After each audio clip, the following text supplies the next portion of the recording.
The Fed has a $1.5 trillion problem. Actually, I should say the Treasury, but it could become the Fed's problem, which is now we've raised the debt ceiling and we're going to have a whole lot of bonds that we need to sell. And the question becomes, who is the buyer?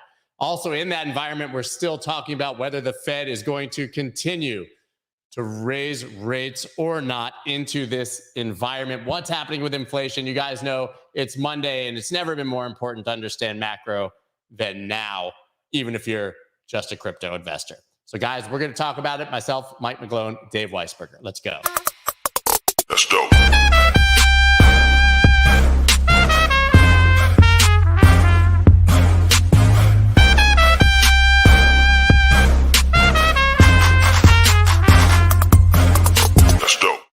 What is up, everybody? I'm Scott Melker, also known as the Wolf of Wall Street. Before we get started, please subscribe to the channel and tap that like button. I know we're a bit late today, so we're going to dive right into it and go ahead and bring on Mike and Dave. Happy Monday, gentlemen. I guess we missed last week because of Memorial Day, but not much has changed. Right? I guess we did finally get the debt ceiling deal, Mike, which means that as you predicted many months ago, we wasted a whole lot of time talking about whether there would be a default and no debt ceiling deal, right? It's great clickbait, and I'm sure Dave appreciates that a lot. I mean, what better way to get hits and write about something that's silly? We all know, and even though politicians play the game, but we all know this is not going to happen. They're not going to be a fault, but it's about moving on now.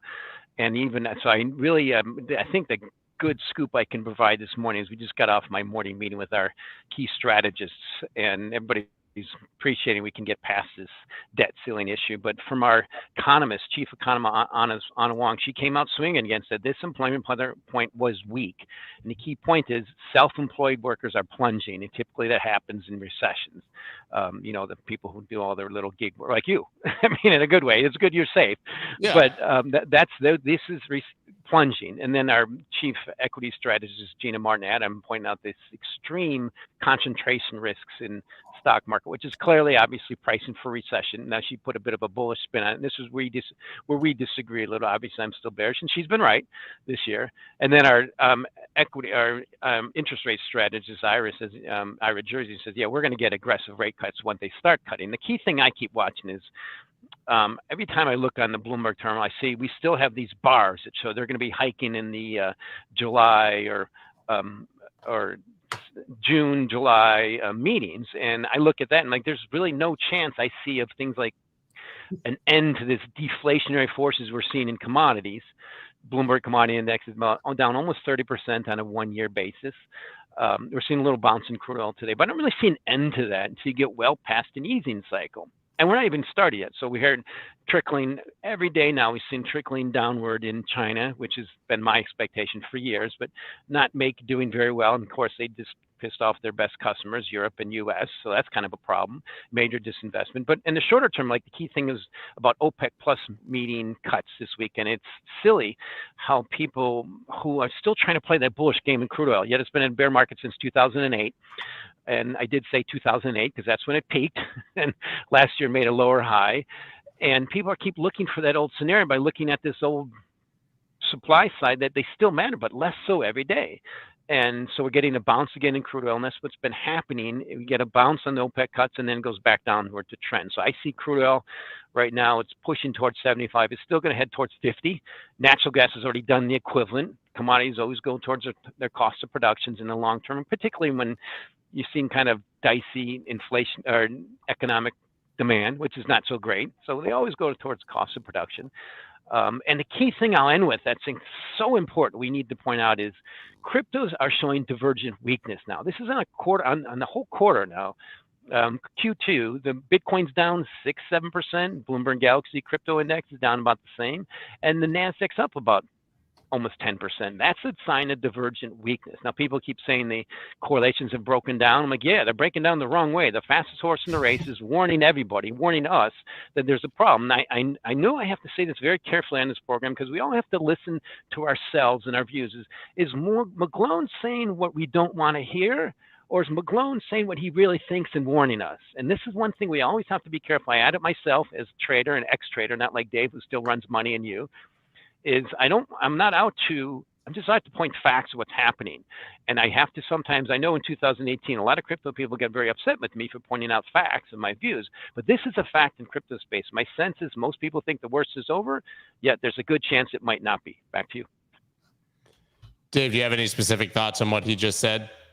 I mean, look, the reality of the situation is that, you can't change the fact that Bitcoin has been a bit weaker. Ethereum's been a bit stronger than Bitcoin, but it is what it is. The fact is there's no catalysts, and generally when there are no catalysts and you see this sort of falling lower volume market, I think it's setting up for a rally. But I think that it has to rally after the turn. The fact is we're not seeing like liquidations. You can look at liquidation stats; they're tiny. The volumes on exchanges, May volume was worse than December in the post FTX hangover. I mean, even derivative volumes are down. There's a lot less interest in the market. It's always that calm.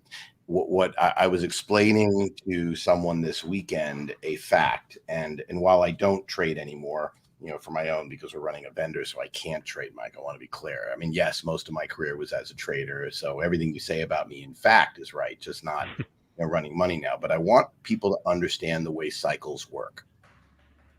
In 2006, actually starting in 2004, but basically in 2006, everyone and their brother was pushing as hard as they could to develop options market makers because, not pushing as hard, it was the other way around.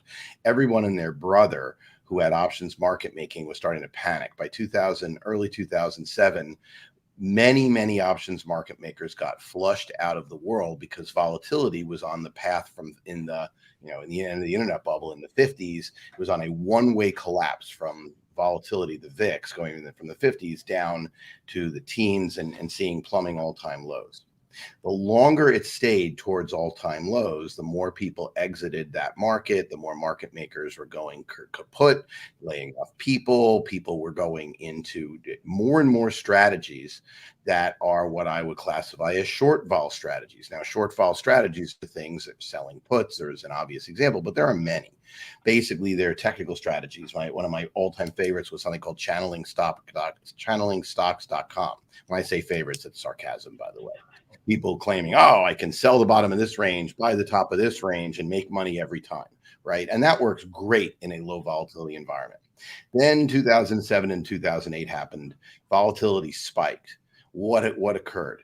Well, options market makers in 2008 had their single best year in history. Why? Because so much capacity was taken out of the system. Speculators were there. They returned with a vengeance because speculation returns almost on a dime. And it's like a Formula One car. It can steer so quickly. And the issue is getting into businesses takes time. So why do I care about that? Well, look at what we're in now. We've been on a collapsing vol environment in Bitcoin and Ethereum. We've been in a collapsing vol environment in equities. VIX is 15.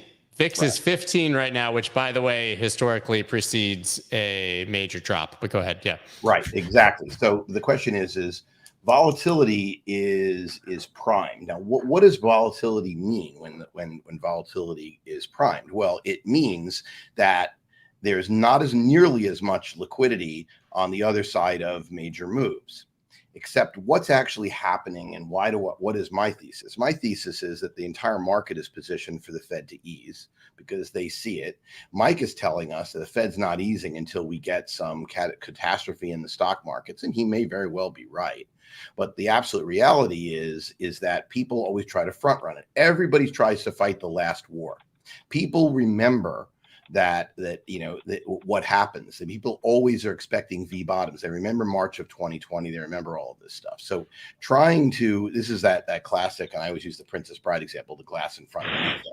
I think the reason that the NASDAQ isn't down, it's actually up, despite regional banks. Look, the regional banking crisis is so far from over, it's not even funny. I believe that there are massive holes in bank balance sheets that's going to have to get plugged. So I do think there's going to be a onrush of liquidity to try to kick the can down the road again. And that's really what I'm trying to say here. So I don't know whether or not we have to get a major leg down and there's a delinkage But I do think what you're seeing in Bitcoin is extremely clear. In Bitcoin, you're seeing a long, drawn out, low volatility settling where the buyers are patient, and they are, there are clearly people patient, patient buyers, and the speculators are giving up on their positions and trying to move to faster horses, as it were, in the altcoin world, as you pointed out in your recap last week, Scott. And others. So I think that a lot of it is just people giving up, and, the old expression, sell in May and go away. I mean, there's truth to that. There are people who are like, look, I'm not speculating anymore. I'm waiting for a catalyst. Meanwhile, buyers are happily lapping it up slowly. And you see that. So what do I think is going to happen? I think we are going to have some deep dog doo-doo in the economy. I think that, we have a yield curve that the Fed, I believe, has been managing. And, today is just an inkling of that. But when I look at the yield curve today, I see the long end yields going up more than the short end.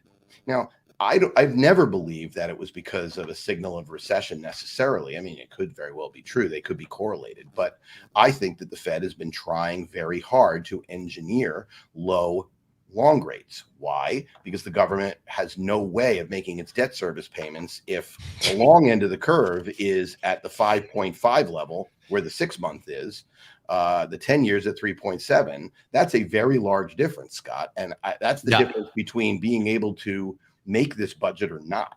So there's so much to unpack. Yeah. Go ahead, finish. There's so much to unpack here. I'm sorry, you asked for a monologue. No. I wanted that, but because you just gave me the segue, there's been something I literally I ignored my kids for way too many hours this weekend trying to dig into and figure out, and I want to ask you guys about it. And that touches on it. So obviously, I kind of alluded to, we have this $1.5 trillion problem, right? We raised the debt ceiling. Now we can go sell more debt, right? We can auction off some more bonds. The question I'm struggling with is who's buying. Okay. So obviously we've seen for the last 10 years sort of that foreign governments have become net sellers, but they only own 7 trillion of our 31 trillion in debt in general, right? And China, we always talk about, but they're 1/31st of our debt. China has to buy our debt because the dollar is pegged to the yuan. So, so go ahead, Mike. You can just go ahead. I got a problem. I know where you're going because I've heard it since 1988, honestly, since I started trading treasuries. That is safe standard. And I knew Dave would laugh when I said it because he's heard the same. So I just want to be careful with these kind of things and saying these kind of things, because just like the debt ceiling, it's clickbait. It's completely insignificant, the amount of this or that country that might be buying U.S. or selling U.S. treasuries. U.S. treasuries are the world's highest yielding debt, the deepest market right now. If you're short the dollar, it's a negative carry trade. It's not that complicated. And I've heard it since I've been in this business. I don't know how many times, I got to short treasuries because the debt's going up. First of all, let's start with the trend. It doesn't matter right now. We're all turning to Japan. It will matter at some point. That's why Bitcoin is long-term I'm bullish. But right now, the biggest bridge that we have to cross is, as Dave mentioned, we're tilting towards this recession. What typically happens in recessions is the Fed cuts aggressively. This is not an opinion, that's a fact. And yields drop a lot. And the trend in yields for 40 years has been down with a blip. The trend in crude oils for a long time, until 2008, has been down. We had a blip back down. So also that's just the fact, things I've heard forever. Like when people talk about owner's equivalent rent, I remember talking about that in the 80s. And now it's at the highest ever. It's just going back down. But I want to tilt back a little bit. We need to just put a little closure on that.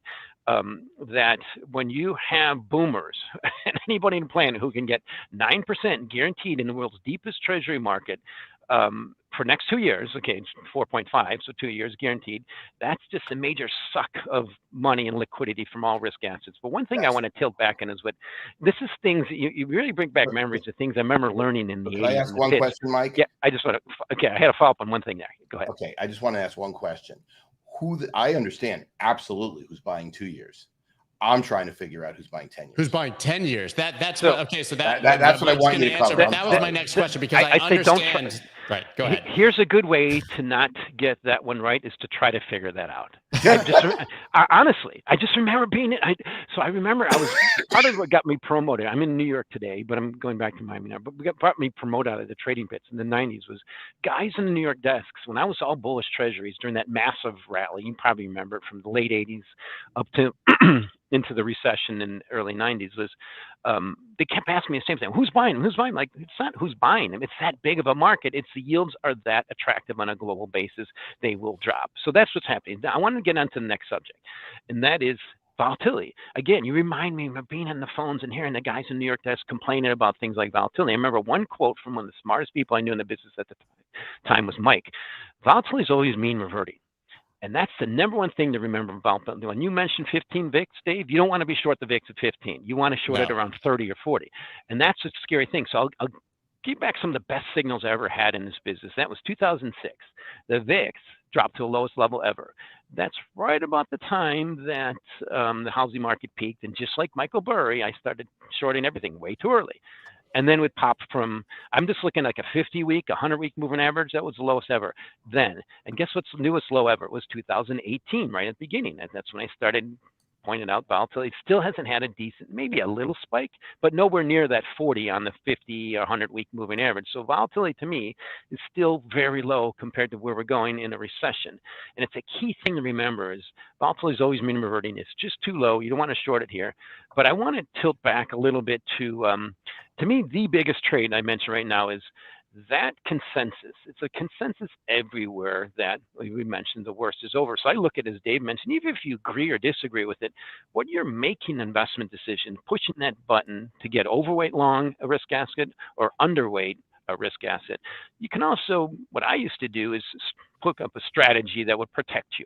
And I just look at this as a point, this is a big trade that, all right, I look at it like the whole world says we're tilting the boat this way, that it's all good. We're not going to have a major recession despite all these signs that we might. And the market's priced for that. So what's the risk? Risks, I think that's what cryptos are telling us. The risks is we go back to the trend that was really got started last year. And by say started, the Fed is still tightening. Yeah, it sounds like you just get long VIX right now as a hedge. Well, that's the thing. Remember about the long VIX, it's a decay trade. I mean, it's going to crush you in decay. Yeah. So typically, you have to time it well. Yeah, I mean, and I remember as trading options, you would be. I was always when I was running someone else's money, my firm's money. I didn't want to be a person to blow up the firms. I had to always be careful being short options. So I was net long. It means I had to trade a lot, but I did okay. And you always hear about the 1 or 2 people who are short options make a killing for 10 years and they blow up the firm. So the different other ways to hedge setters, you have decays. There's also, at the point, last year, treasuries didn't work, which is usually the thing to do when you go into recession, you buy bonds. But this year, it's starting to go that way. So maybe that trade's coming back. And I like to point out is once we get that Fed ease, which I think is just a matter of time, the markets will make it happen, then your your risk-off trades like gold and bonds should kick in. Yes, I've been way too early. But the thing is, we're pointing out now is Bitcoin, number one, least risky crypto, is still pointing to risk off. Yeah. And that's what I'm looking at as a signal. I'm kind of concerned about it. Right. But Dave, so that going back to, I guess, my original comment, that was my question, I guess, is who's buying the long term, especially with the lesson that we've just seen with the regional banks. So I understand, I guess, the answer to the $1.5 trillion quote unquote problem. If the rates are better on short term yielding treasuries than they are in the reverse repo market, the money's just going to move there, right? So I guess that we know the buyers are going to be money market funds and such, but isn't this going to suck massive liquidity out, Mike? I mean, couldn't this be the catalyst for that stock market crash that you're talking about? Well, I'll let Dave go first. Go ahead, Dave. Yeah. Yeah. I mean, look, I'm going to say something that I think a lot of your viewers will agree with, but is extremely controversial. I believe the U.S. Treasury market across the whole curve is, despite being one of the largest in the world, ever since QE started last decade. And I go back to the Ben Bernanke famous YouTube video with the cartoons from, I forget whether you know the Ben Bernanke one. Ever since then, I think it's the most manipulated market on the planet. I think there's too much. It's sort of like the very basic sentence. If there is an ability to do something that is necessary by powerful people, will they, and there's no check and balance stopping them, will they do it? And the answer is abso-fucking-lutely yes, they will do it. And the government absolutely needs to have the long end low, and they've absolutely needed to raise the short end to show that quite frankly, Powell doesn't want to be the one to allow things to spiral out of control. probably, I mean, look, his words and look, I've been predicting what he was going to say almost to the dot, as you know, and everyone who watches this show knows, for months now.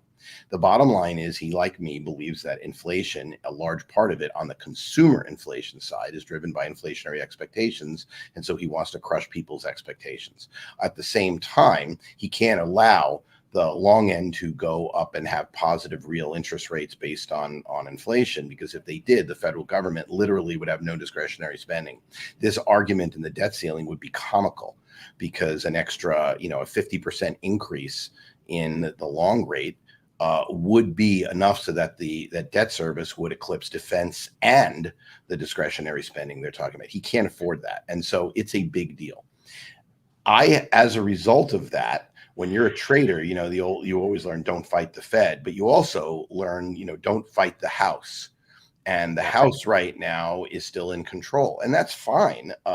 People have been talking about, and I quote, the bond vigilantes since the 70s. Forget the 80s. The bond vigilantes will rein in what the government's doing. Well, they have been completely inept or lame to be able to do a damn thing for 20 some odd years. And there's reasons for that. They're structural. So I kind of look at this as just as accept it. It's a manipulated market. The government is going to keep the long end down. The short end is where the government is also pushing it up, but they need to. But Mike said something else that's really important. As bad as our market is, as much as I say, if you compare it to others, explain. I mean, just look at global bonds. Just look at the global bond market. Sorry. there's that music in your sky, cranking it out. Just look at the global bond markets, and you start looking and you start comparing. The U.S. 10-year is 3.7. Germany is 2.3. Japan is less than 0.5%, and that's high. Dollar does not go down in that environment. I mean, you got to be short. You're losing a lot of carry short the dollar in this environment. Good luck. That's right. I mean, it's like you have to get to Italy and the UK to get higher 10-year bond yields than us, and both have big issues, right? I mean, it's like Spain has a smaller 10-year bond yield than us. It's like Mario Speedwagon. That's what I really want to know.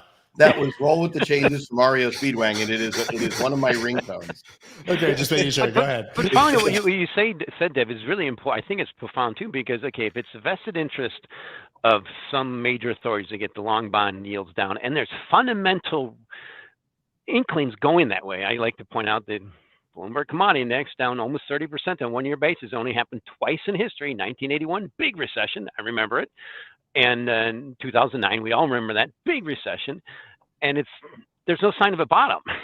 I mean, there's usually, it's like, okay, China's coming out and the Fed's eased and we have 300 basis points and the U.S. economy coming out. We haven't even started this recession that is, to me, inevitable, and it's just starting to show up in things like self-employed workers and housing. Right.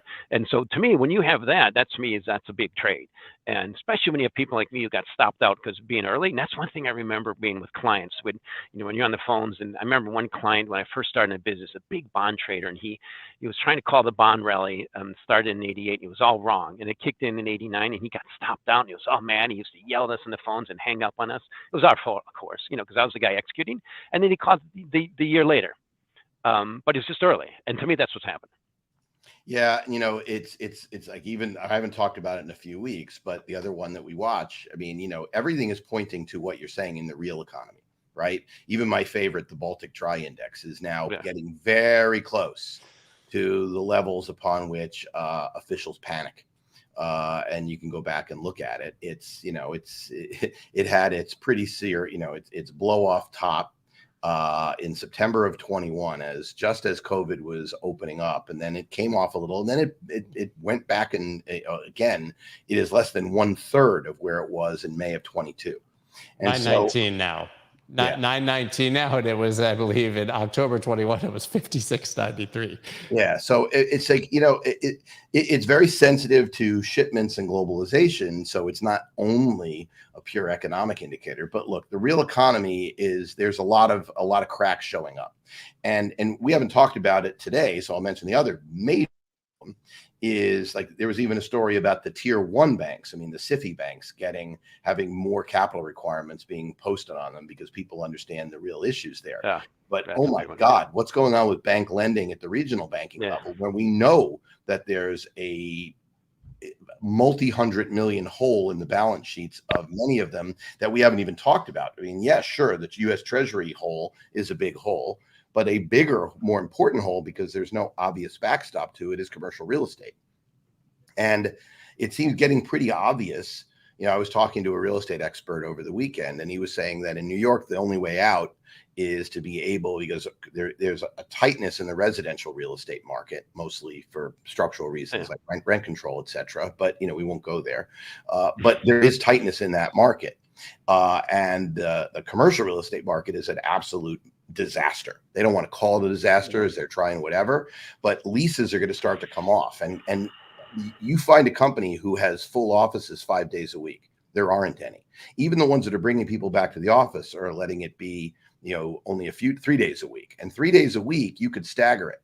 And you're going to renew office space, which is, there are so many companies. I was talking to, you know, my brother works for a large insurance company. And he's saying that, yeah, you know, their leases are going to come up. It's their biggest cost is rent and commercial real estate. And, you know, they need 40% less of it. And that's a company that's actually bringing people back to the office. So it's a big deal. And what does that mean? And Mike has talked about this a lot, but people need to understand, if you don't have bank lending, then it's not the big companies that suffer, the ones that we're investing in. It's not Amazon. It's you know, Joe's you know, steakhouse, who has three has three alternatives. It's small businesses, which, by the way, in the real economy is the engine of growth. It is the engine of job creation. We always keep talking about the big companies, but the absolute reality is that's what you invest in. But if you want to know what's going on in the mainstream economy, it is the small companies. So if you combine a world where you don't have a wealth effect from the stock market and the smaller companies are not creating job growth, that's a prescription that the Fed is going to be confronting sooner rather than later.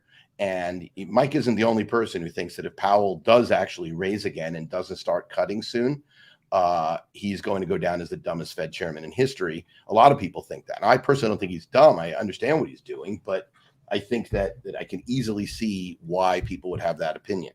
I just happen to think that he's going to get religion and he's going to let Biden declare victory on inflation going into the investment cycle. And, you know, whatever they're going to do, whatever it takes to make that happen. Yeah, I mean, we keep talking about this pivot and easing, Mike, and I know you're going to get into that. Yeah, and Dave did touch on one interesting point earlier. I mean, with this debt service surpassing military spending, I believe I read, and I was looking for the exact quote, but about a third of the U.S. debt is maturing in the next 12 months. And will be refinanced from 1.7% to what, 5%? I mean, does that at all shake your conviction that they might pivot and get rates much lower before they need to refinance that debt?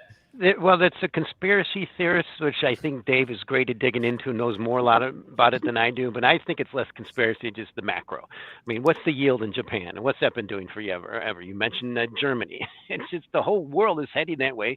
For 40 years, we've had a blip and we're heading back down. But there's key things sometimes that Dave and I have learned that's inherent in what we do, and that is absorbing, studying, and listening and reading and studying headlines 24/7. And it's something I've been doing for decades. And when I just saw that headline this morning, big U.S. banks face 20% jump in capital requirements, it's like, I'm not going to bother to click through that story. I just look, okay, the macro is already bad. We're already seeing a major jump in money leaving banks and going to money markets and two-year notes. And it's classic fractional reserve bank contraction. It just, you can't face it. It takes a while. And then I see that headline, okay, well, just throw gasoline in that fire. So I just don't, it's one of those things that also you have to also remember in this business. It's very important to focus on the forest of what you're looking at and ignore those little trees that'll knock you off your view. And that's what I see. The stock market's a pretty good tree lately, but it is actually, I think, aggravating my macro view that this is the biggest reset of a lifetime by keeping that Fed emboldened, by keeping those rate hikes still hanging on over our head, as so many other things are collapsing. And the people focus on the lagging things like unemployment. That's so not important. Let's look at the producer price index.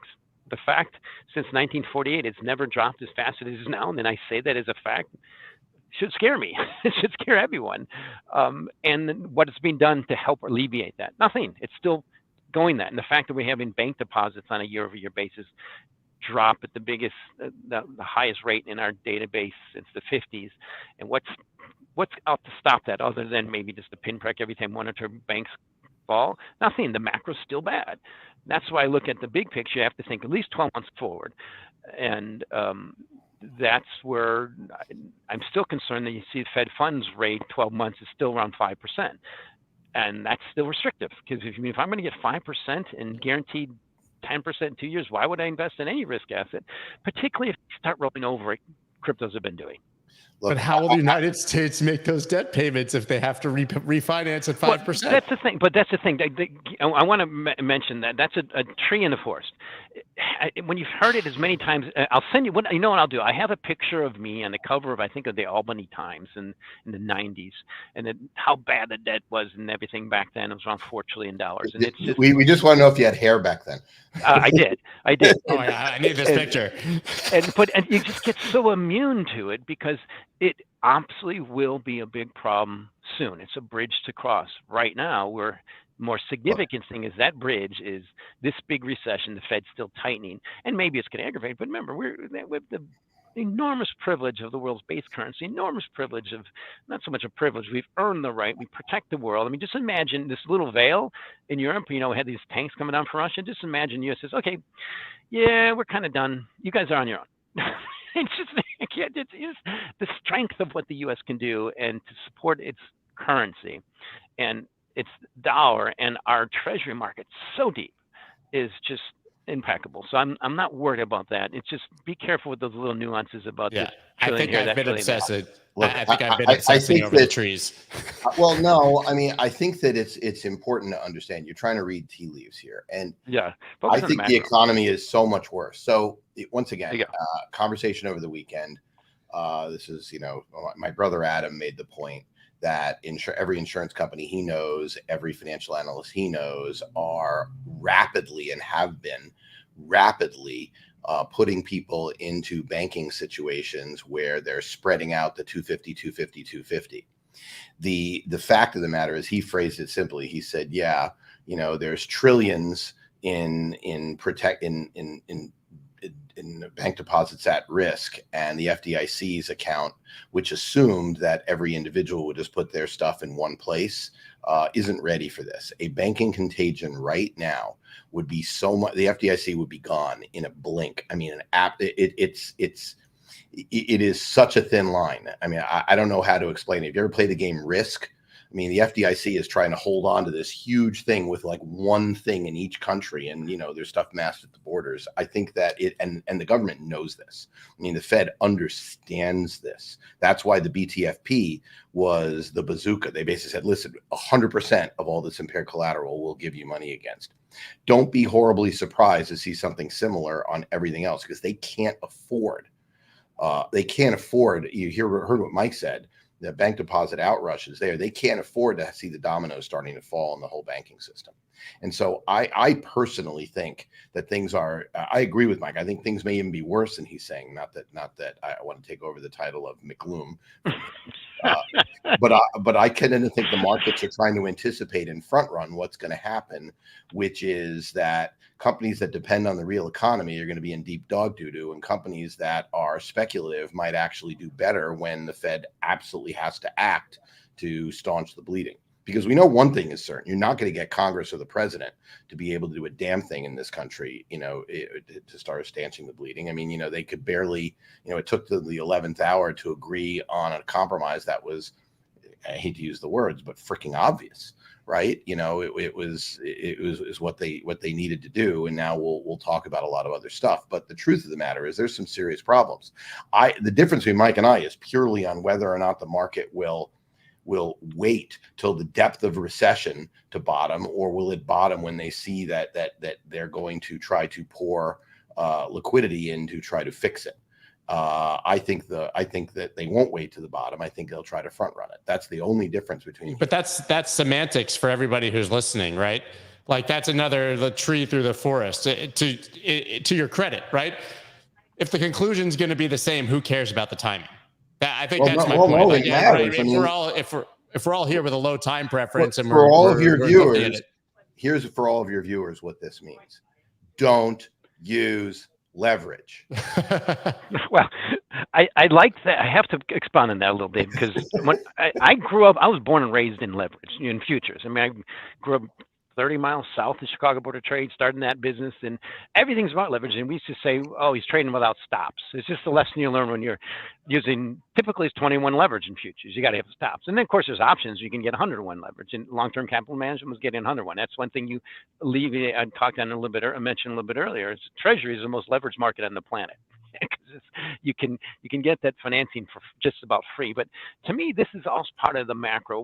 Let's ask ourselves, can we not expect a reciprocal response to the biggest liquidity pump in history that's dumping at the greatest pace in history? And we've never raised rates this fast on a global basis. It's just logical, yet the market's already priced that, it's okay. But that's human nature. And you pile on, like this analyst is bullish and that analyst is bullish. And I love hearing these strategies when people say, yeah, but so-and-so said this. And I say, well, what's their vested interest? They have a vested interest in being right and selling you that crypto or selling you that stock market going up or the crude oil going up and being right? Or is it follow what they're paid to say these things?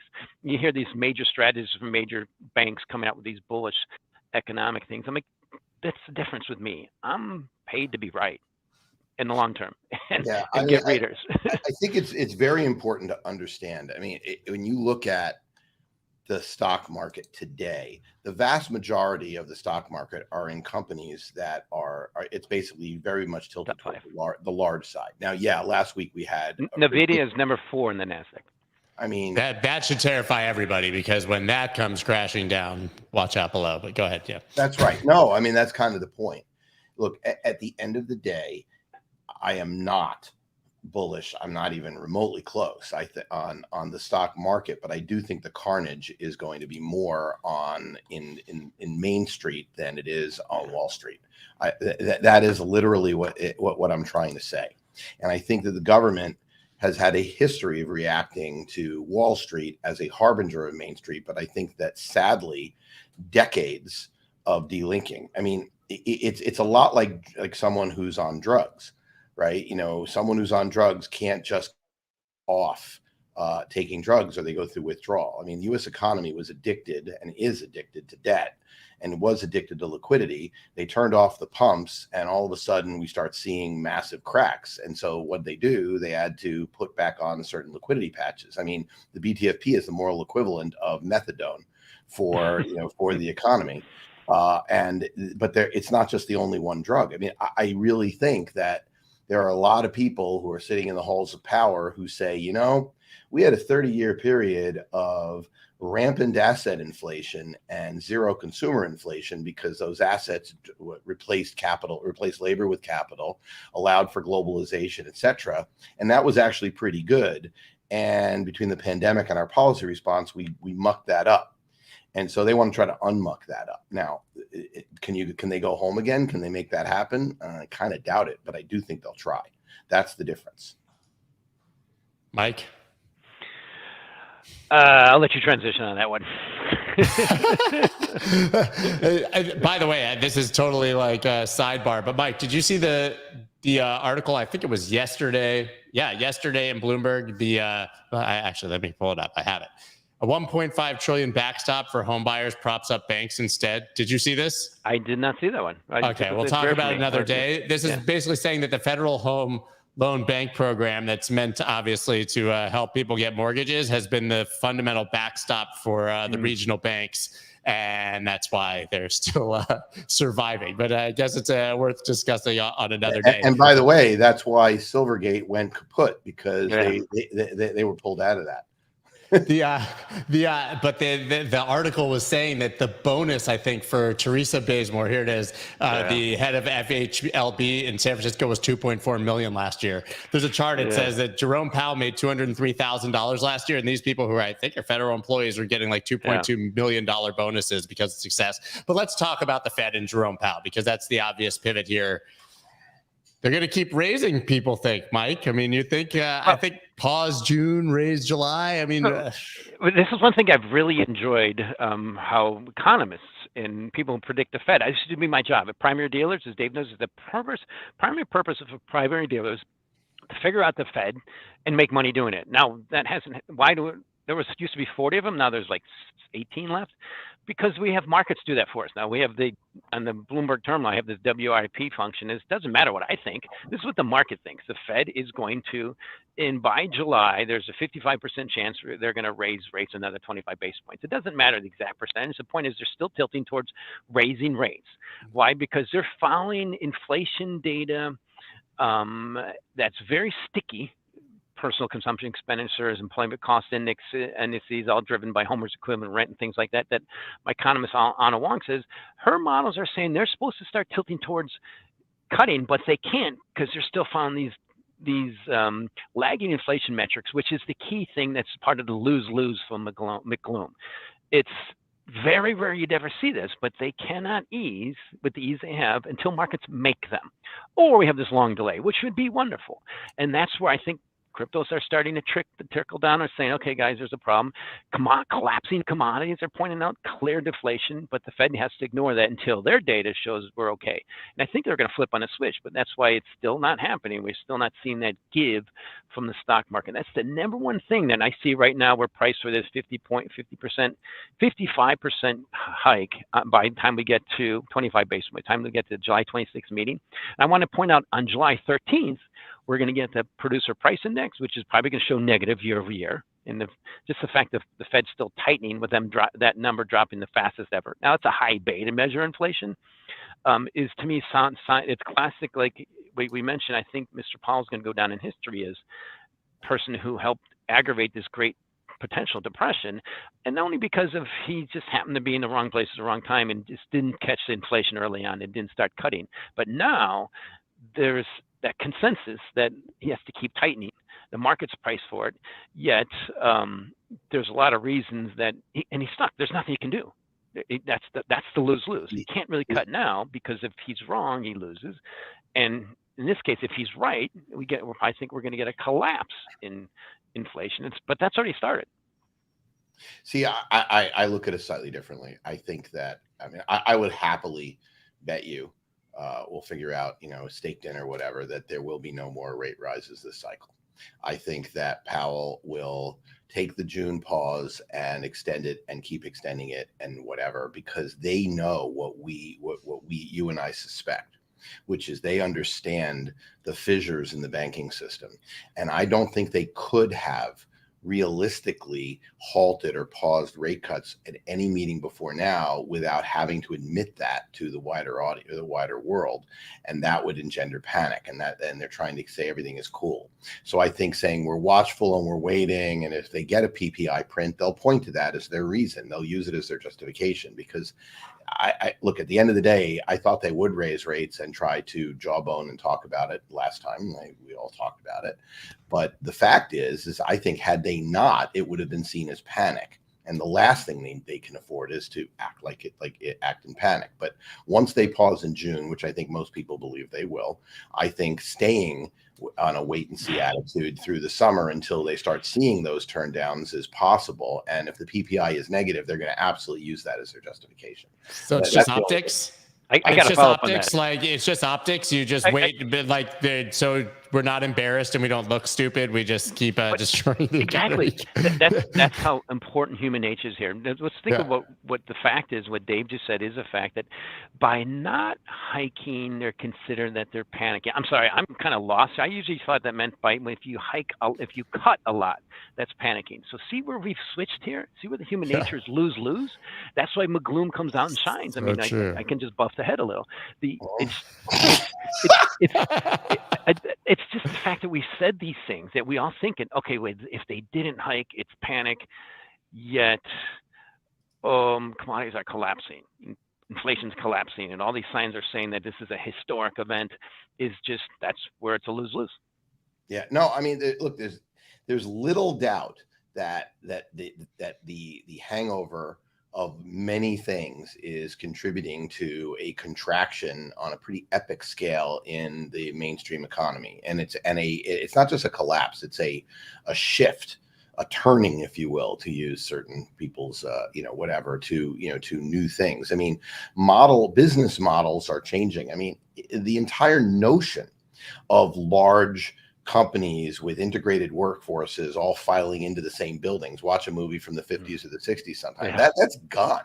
The corporate mailroom, gone. Literally gone. You're going to see pods and people and a spreading effect of all companies across the country doing things differently than they've done in the past. But at the same time, as that wants to happen, the ability to invest or the ability to raise capital to do that for smaller businesses is getting harder and harder and harder.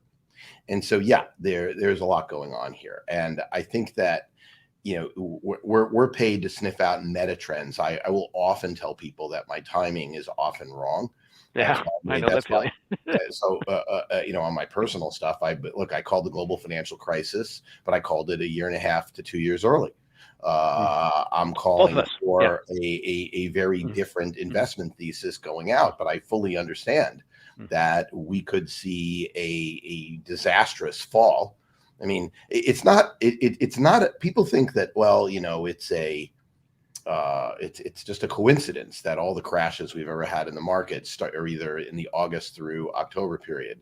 And it's not like, it's not a coincidence. It's no more of a coincidence than hurricane season is roughly in the same time period. It has to do with a lot of things. And the fact is that's always the rockiest period to navigate in the markets. And do we have, is there a crash in the fall when too many people are predicting it? My problem is too many people seem to be predicting it. Yeah. And when that happens, I tend to go the other way. I don't even know what is contrarian today. Right? Because there seems to be this barbell of people who are saying, well, corporate America is fine. It's the government that's screwed.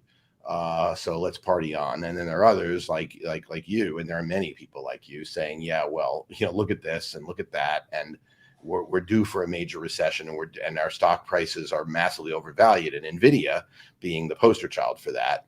NVIDIA reminds me very much like Cisco in 2000. Oh, yeah. Well, I think what you mentioned also, part of that too, is what you mentioned about so many people are predicting it. I remember seeing this a lot in markets because I used to put on the positions for customers. There's been so many people, like I can't trade anymore, but I know if I was trading, I'd been short equities and putting on derivative positions that would have been losing money because I started doing the same thing in 2007 and I just got all paid back and then some in 2008. But that's the story of the big short. You can feel it because you just see it coming, it's going to come. But oftentimes it's that short base that keeps markets going. Keeps them bid everything, and that's a classic case what happened in NVIDIA. There's clearly some shorts getting screwed there. You can see what happened there. It's sad, but that's just the way markets work. And I think that's the case right now. It's the big short. Markets, people are protecting themselves. We all know you should be investing, probably going towards 2-year notes. In the stock market, you probably maybe underweight equities. And one way to do that was shorts. I talk to money managers doing that, and they're losing money. So at some point, you stop all those out. It used to happen for me. You let those puts expire above the strike, and then you go down. It's just Yep.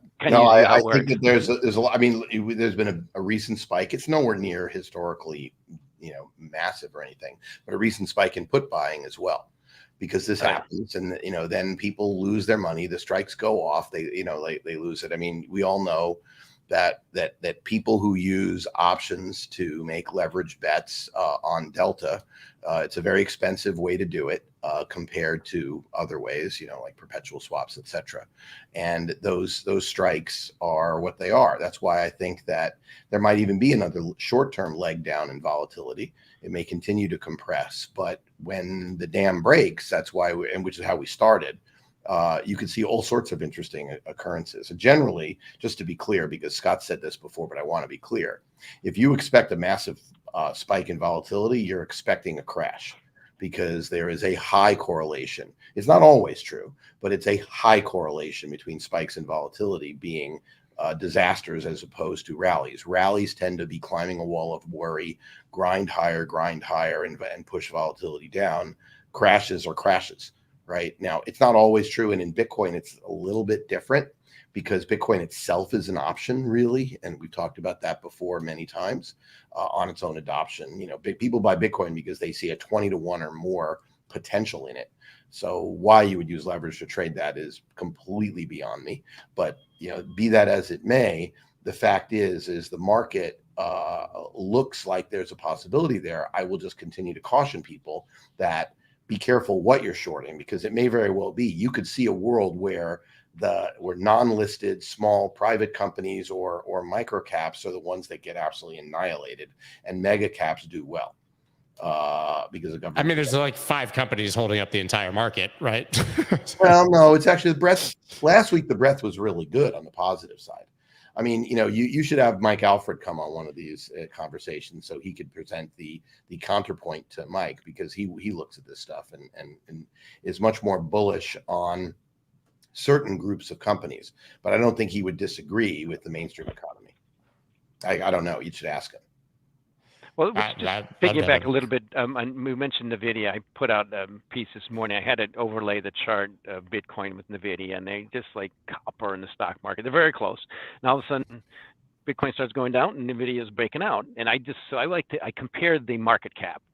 So we all remember when 2 years ago, Bitcoin peaked just above 1 trillion. I think it's 1.3 max, and we're having that really battle with NVIDIA now. So I compared the market cap. Right now, NVIDIA is about it's 50% or so of the market cap of Bitcoin is 50% of the market cap of NVIDIA. Yeah, total crypto is 1.1 now. Total crypto is 1.1. Yeah. Lowest since 2017, and so this is the fastest horse in the race. It's a lot of we know massive amount of speculation, in some areas less, like Bitcoin, and it's been trading lower, a lot lower in the last month, as we see the Fed tightening more and the economy doing better, right? Isn't it? According to the stock market, to me, that's a classic divergence sign. You'll look back from the future and say, yeah, that was a bell ringing.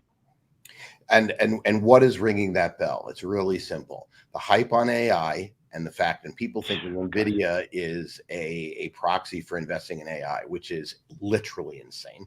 But it doesn't matter, because that's what it is.